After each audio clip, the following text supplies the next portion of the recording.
Every now and then, you find a story that doesn't just entertain you, but it finds a place to live inside you. They don't rush, they don't shout, they just sit quietly, letting you find them the way you find an old photograph in a forgotten drawer.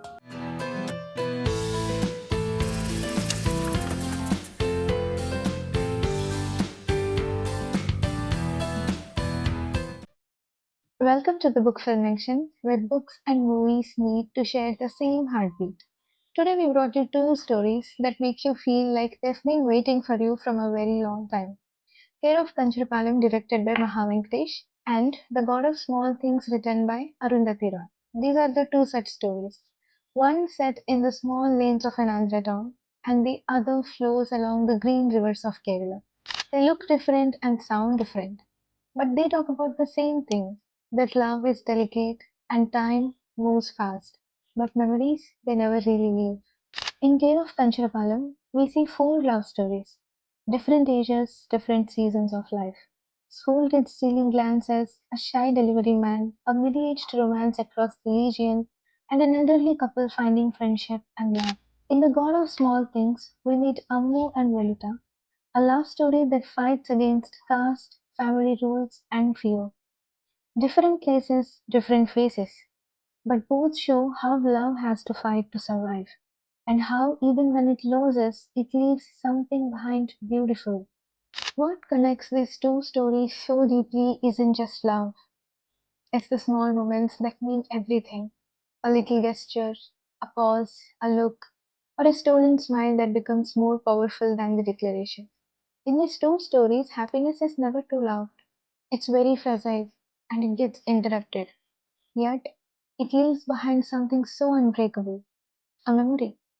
In Kancharapalem, we meet Sundaram, a schoolboy whose first love is as pure as morning light, and Ammu's children, Esther and Rahel, whose understanding of love is shaped by a world that only knows that it can be hurting.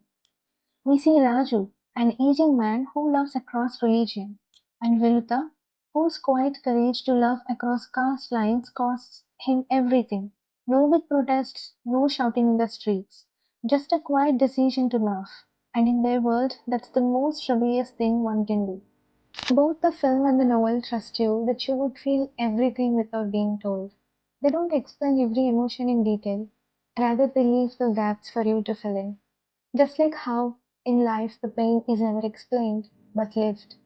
Maybe that's why Care of Kancharpalam and The God of Small Things feel like they are from the same family, carrying same heartbeat, but different languages. The God of Small Things tells us sometimes the memory of death lives longer than the memory of the life it took.